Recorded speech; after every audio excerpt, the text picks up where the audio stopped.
Assalamualaikum warahmatullahi wabarakatuh. Saya Wiwinarti saat ini akan meresensi sebuah buku yang berjudul Pendidikan Masyarakat Menghadapi Digitalisasi. Buku ini ditulis oleh Dr. Sri Nurhayati, SPD MPD.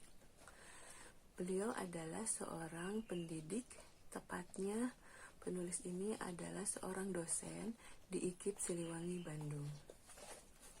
Buku ini diterbitkan oleh El Markazi di Kota Bengkulu pada bulan Oktober tahun 2021 sebagai cetakan pertama dengan jumlah halaman 170 halaman.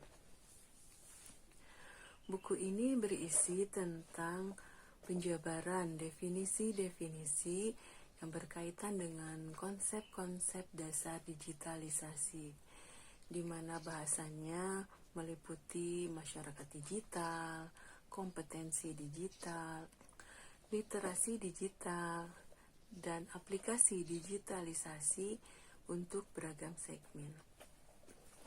Pada bahasan masyarakat digital, penulis menjabarkan definisi dari masyarakat digital dan bagaimana karakteristik dari masyarakat digital itu sendiri. Dan dalam bahasan kompetensi digital, penulis membahas tentang apa itu kompetensi digital, konsep-konsep apa saja yang mempengaruhi kompetensi digital, dan bagaimana proses kompetensi digital. Lalu di dalam bahasan literasi digital, penulis membahas tentang definisi literasi digital dan pentingnya literasi digital. Lalu dalam bahasan aplikasi digitalisasi, penulis menggambarkan dan menjabarkan bagaimana peran digitalisasi untuk beragam segmen, yaitu diantaranya untuk pendidikan masyarakat, untuk pelajar, untuk anak-anak, untuk orang tua, bahkan untuk penyandang disabilitas. Yang menarik bagi saya dalam buku ini adalah adanya bahasan tentang peranan digitalisasi untuk penyandang disabilitas. Di dalam buku ini, penulis memberikan contoh-contoh sebagai gambaran dari kriteria penyandang disabilitas berikut dengan contoh hambatan yang mereka hadapi dalam partisipasi mereka di masyarakat, di sosial maupun di ekonomi. Dan juga penulis memberikan contoh teknologi apa saja yang dapat mereka akses. Nah, dengan bahasan ini tentu saja akan memberikan wawasan kepada para pembacanya bagaimana peran digitalisasi terhadap penyandang disabilitas sehingga mereka mendapatkan hak yang sama untuk mengakses teknologi di era digital saat ini. Keunggulan dari buku ini adalah yang pertama adalah penulis banyak menggunakan jurnal penelitian, baik nasional maupun internasional, sebagai rujukan di dalam penulisan buku ini. Lalu yang keunggulan yang berikutnya adalah bahasanya sederhana, sehingga mudah dipahami.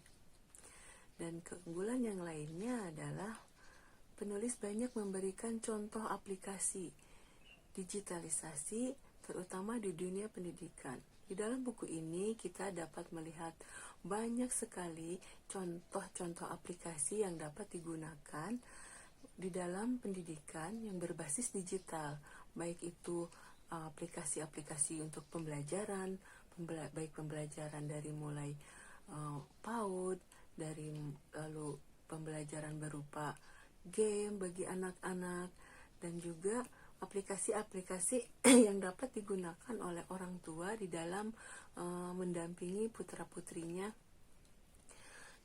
mempelajari hal-hal yang bersifat digital. Nah, ini tentu saja memberikan wawasan bagi para pembacanya dari beragam segmen. Namun ada kekurangan dari buku ini, yaitu yang pertama adalah saya tidak melihat tujuan dari penulisan buku ini secara eksplisit. Jadi tujuan penulis tidak menuliskan secara eksplisit apa tujuan dari penulisan buku ini. Lalu yang kedua adalah ilustrasi yang digunakan di dalam buku ini tidak berwarna sehingga kurang menarik, kurang eye-catching bagi para pembacanya. Untuk buku ini saya menilai bahwa cukup dapat direkomendasikan sebagai bacaan rujukan terutama bagi para penggiat pendidikan masyarakat atau juga bisa dikatakan pendidikan luar sekolah, bagaimana pendidikan masyarakat menghadapi digitalisasi sehingga para penggiat pendidikan masyarakat wawasannya bertambah, wawasannya menjadi luas dengan mengetahui berbagai contoh aplikasi yang ada di dalam buku ini, apa saja yang bisa digunakan di dalam pendidikan masyarakat. Selain itu juga bagaimana sikap seorang penggiat pendidikan, mungkin juga seorang pendidik, seorang fasilitator, atau seorang tutor di dalam menghadapi era digital saat ini. Di antaranya adalah bagaimana menghadapi para peserta didik